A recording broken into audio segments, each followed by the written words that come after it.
Jean Knickie here. Today, we're going to look at what the latest science says about alcohol and your health.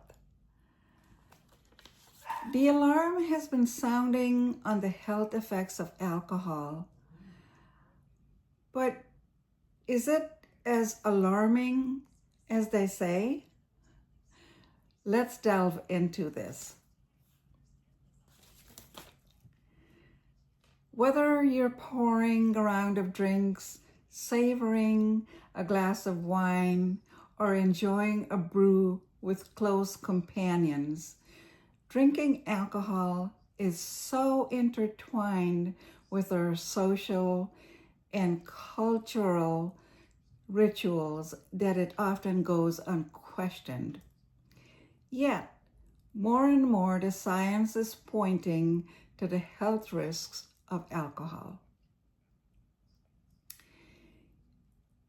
In January, the U.S. Surgeon General issued an urgent health advisory, ranking alcohol as the third leading cause of cancer, right after tobacco and obesity.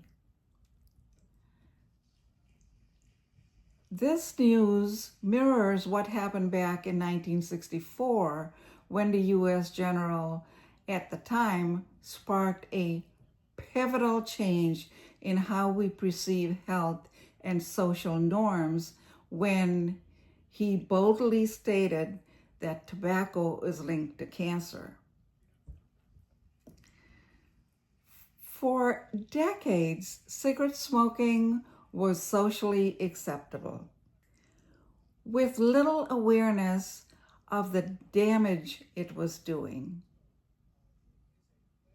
Fast forward to today, and we are facing a similar wake-up call, this time with alcohol.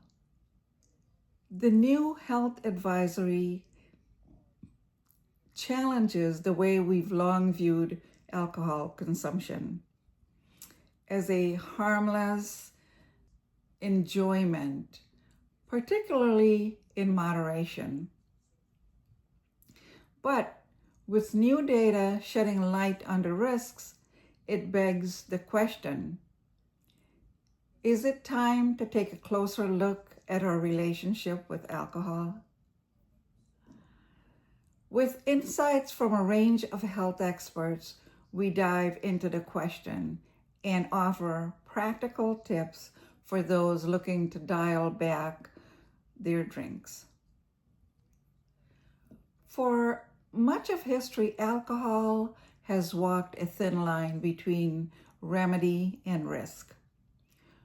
Once celebrated as medicine, now known to carry hidden dangers.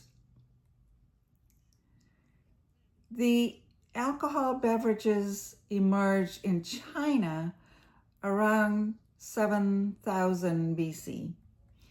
But it wasn't until the 16th century that alcohol became deeply embedded in daily life. Ancient Egyptians were toasting with beer. Greeks sipped wine at philosophical debates. Medieval monks brewed beer as a spiritual practice, and alcohol was once used as a safe alternative to questionable water sources. Jump ahead a few years and we've seen it all. From the hush-hush speakeasies of prohibition to the glittering cocktail culture immortalized by Hollywood. For decades, alcohol was sold as a social aid, a stress reliever, and even a heart health enhancer. Often praised in the Mediterranean diet for its supposed benefits when enjoyed as a glass of wine. But lately, science has shaken up this narrative. Today, the conversation is shifting thanks to mounting evidence showing alcohol's direct link to cancer, liver disease, and even mental health problems. While alcohol may have a deep cultural legacy, it doesn't get a free pass when it comes to our health. Let's look at what the latest science says. Alcohol is a known carcinogen that increases the risk of at least 7 types of cancer, including breast, colon, liver, mouth, esophagus, voice box, and throat cancers. The U.S. Surgeon General tells it to us straight. Alcohol now ranks as the 3rd leading preventable cause of cancer in the United States. It's responsible for around 100,000 cases and 20,000 deaths each year. Though it may be tempting to toss this risk aside, the reality is that alcohol's connection to cancer isn't just about the statistics, it's rooted in biology. When alcohol is metabolized, it produces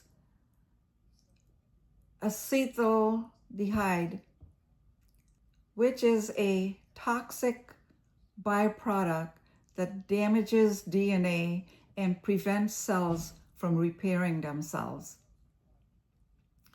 creating the perfect storm for cancer development.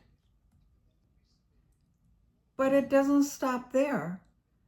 Alcohol also throws your hormones out of balance, spiking estrogen levels and upping breast cancer risks. On top of that, it drains your body of vital nutrients needed to fight off damage, leaving you even more vulnerable to cancer development. But these effects only kick in when you down too many drinks, right? Guess again. Studies show that even 1 drink a day increases your risk. Although drinking in moderation is often encouraged, the evidence tells a different story. There's no safe level of alcohol consumption when it comes to cancer risk. So let's take a look at the heart disease risk. Drinking in moderation poured into popularity with the belief that sipping on wine could benefit your heart health. For years, we were told that a glass of red wine keeps the cardiologist away, right? But science is making it clear that's a myth, not a healthy strategy. So, what's the real deal? The idea that moderate alcohol is heart healthy came from flawed studies full of confounding variables. Many moderate drinkers in these studies also had healthier lifestyle overall. They exercised, ate nutritious foods, and had better access to health care. Meanwhile, heavier drinkers often had additional health risks, making alcohol look better than it actually is. So here's the truth. Alcohol, even in small amounts, can elevate blood pressure and weaken the heart muscle, leading to increased risk of heart disease, stroke, and heart failure over time. So if you've been winding down with a glass of wine in hopes of protecting your heart, the latest research suggests it may be doing more harm than good.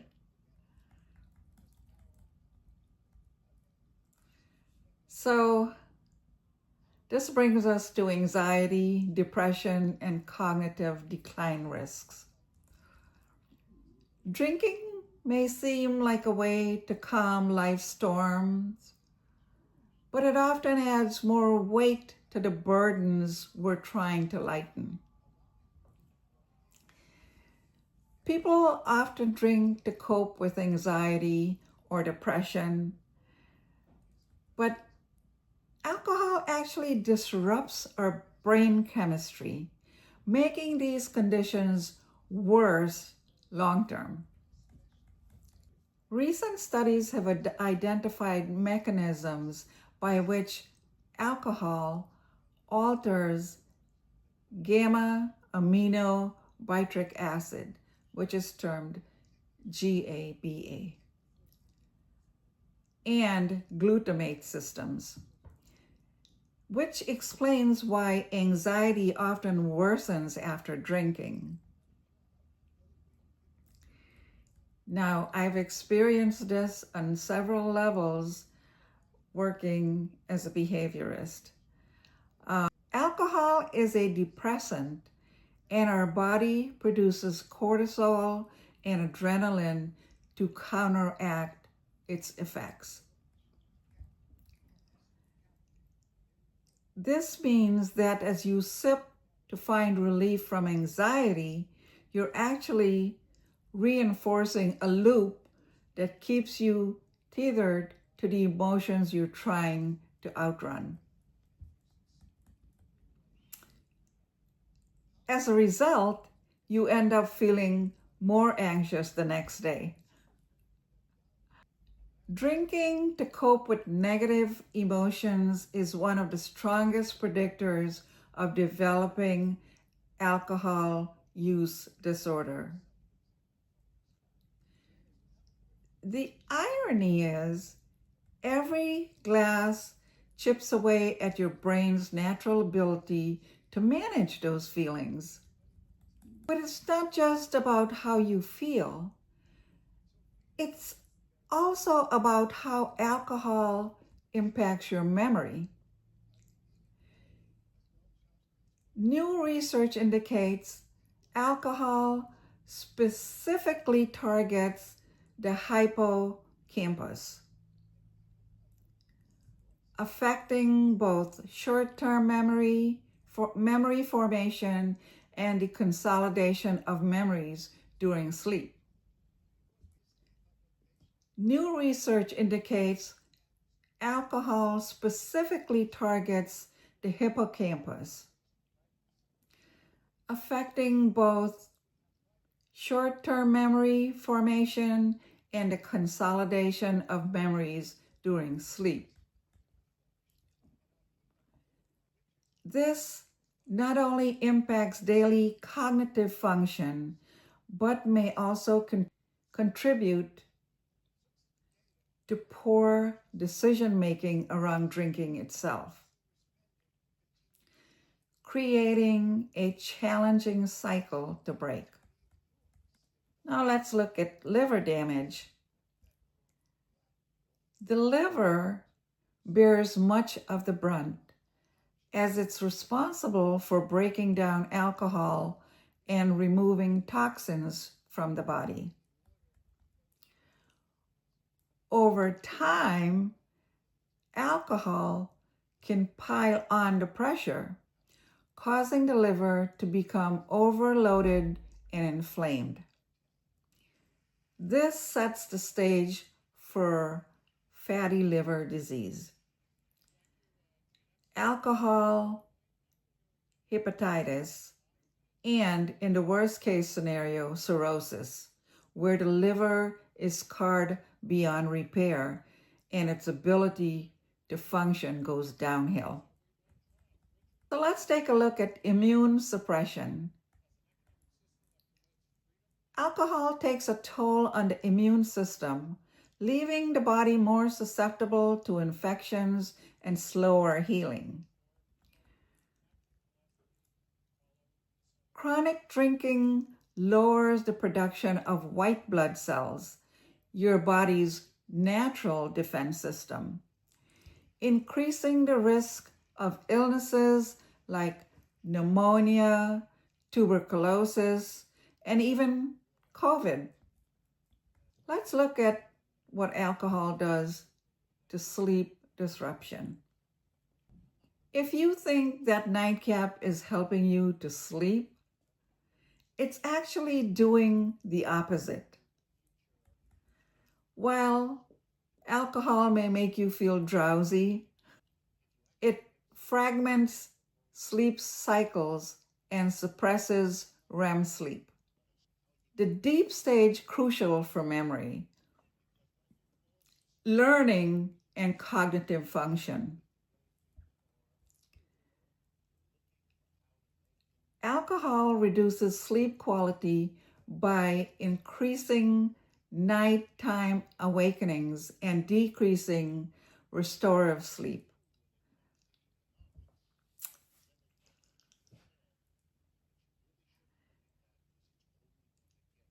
Newer research shows it also disrupts our slow wave sleep, which is crucial for physical restoration and memory consolidation.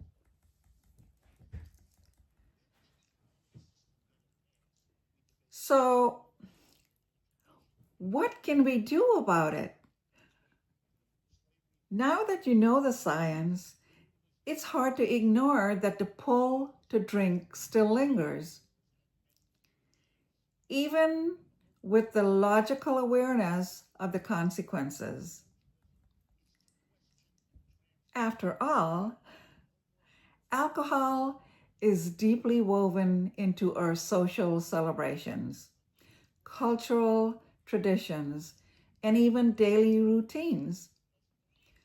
But perhaps for a moment, you may pause to reflect on your habits, how the last drink made you feel, and how it might impact your health in the future. If you're considering cutting back, here are a few simple, actionable steps you can take to limit or completely avoid alcohol. Taking a break from alcohol has now become more socially acceptable than ever before. You can start with a 30 to 90-day break to get a clear picture of your relationship with alcohol. This period allows you to identify triggers and develop new coping mechanisms.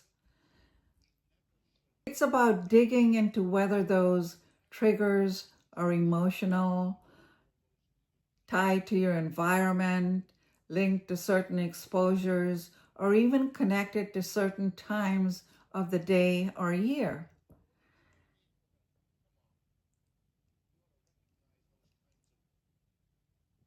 If it would be helpful, please consider reaching out to a professional or someone close to you to guide and hold you accountable. Thank you for watching. Please don't forget to like and subscribe for more educational videos. Thank you.